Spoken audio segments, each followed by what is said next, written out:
Okay, welcome to another little video chat. The subject today is the SDA Church, the Seventh-day Adventist, which means Sabbath, the Sabbath Church. Nice hat, Phillies, huh? Yeah, I'm from near there. I could drive an hour and get to the Phillies baseball game. I've been there, my fan. Yeah, I used to see Jason Worth play and some other old players. I haven't been there in a while. Yeah. Cool, man. Have a good day. So so I just want to do. I'll do a little walking. I'm going to pass you here, okay? All right. So I like to walk and talk, so I don't bore you with my looks. I've been interacting with some SDA people here in the Philippines, and I want to. This subject is for the faithful, for you who are faithful to the Lord. Okay, this is really for you. It's not for SDAs. It's not for any other type of person. It's for people that are faithful to the Lord, number one. All right, so this is for you. How can I say this? It means Sabbath church. It means Saturday, okay? The Seventh-day Adventist, there's a reason it's named that. About 100 years ago or plus or more, I can't remember the exact amount of time, that brotherhood started and predicted that Jesus was going to come back in like 1901. Well, they were wrong. That's why they say Adventist in their title. The reason is they predicted when Jesus would come back, and that's a false teacher.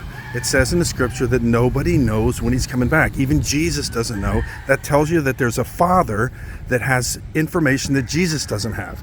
So if Jesus doesn't have it, he said nobody knows. That means the Seventh-day Adventist Church does not know, but they said they knew, and they were wrong. But they named their church after Advent, meaning when he's coming back, his Advent, his second Advent.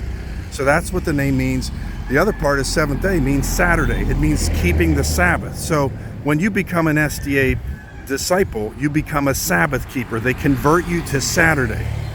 All right? It's not conversion to Christ. It's conversion to keeping a day. And they don't even keep it. And you say, how so if you're a Seventh-day Adventist, an SDA? We keep it. We're Sabbath keepers. No, you're not. If you keep the Sabbath, you must prepare your food the day before. You don't do that. And you must make an animal sacrifice. You don't do that. And you must go to the temple and do it there where God designated it. You're wrong, wrong, wrong. You're shallow. You don't understand even what you're doing. And so and the Sabbath was not a command to be kept and required until Moses' law. It wasn't commanded in Genesis where the creation was started. It wasn't commanded with Abraham. It wasn't commanded with Adam and Eve. It was not even commanded with the patriarchs of Jacob and his 12 sons. It wasn't commanded. It was when Moses came on the scene and rescued the people from Egypt by the power of God that he gave them law and all these strict things to show them what sin is. But it was a temporary law, as Galatians says. It was a temporary tutor. It wasn't that it was a tutor to Christ. Now that the Christ is here, faith in him, there no longer is a need for a tutor, meaning Moses' law, the entire Old Testament.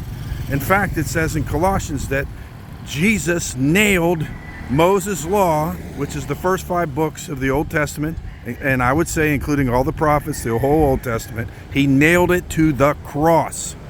And it says the Sabbath, the seventh day, he nailed to the cross. So you SDAers keep wanting to take it down off the cross and put it in and make it alive. It's on the cross. Put it back on the cross. Let it be crucified. Jesus is our Sabbath. We keep him. So forget this Seventh-day Adventist stuff. They're fooling themselves. As I've said before in other talks, we're a bunch of hypocrites in Christendom. We invent things. The SDA Church does not exist in the scriptures at all. You can't find one shred of information about it. It's invented because we do not love the truth. We love lies. We like self-deceit, number one. It says in the scripture that if we don't love the truth enough to be saved, we'll be sent a religious delusion and will believe the lie, being self-deceived and be destroyed by it. We will not enter heaven. We will not be permitted to be saved because we're fooling ourselves. So as I said, Christians are we're some of the worst fools in the world because this is a reason. We don't know the difference between truth and opinion. And opinion means dreaming. It means speculation. It means something that has not been revealed, has not been commanded.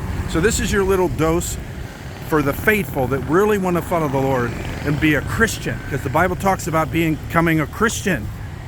Become a Christian, end quote. If you suffer as a Christian, glory in that name. All right? So we need to exalt Christ and about Christianity and being a Christian. Not Baptist, not Pentecostal, not Seventh-day Adventist, not Catholic, not any other group. They don't exist in the scripture. Why? I already told you why. If you're a student of Jesus and his nature and his character and his personality, you know that these things are absolutely 100% wrong. So, you know, I hope this helps you understand what we're dealing with in Christendom, and we need to get back to just doing and believing and following what is written, not making stuff up. As one place says, not going beyond what is written, and therefore become judges, arrogant judges, conceited, one against the other. All right, so that's what happens when we make stuff up. All right, so I am not SDA, I'm a Christian. And that's all I want to be, because that's all the scripture commands me and directs me and expects me to be. All right, why don't you do the same? Thanks for listening, and thanks for watching this video.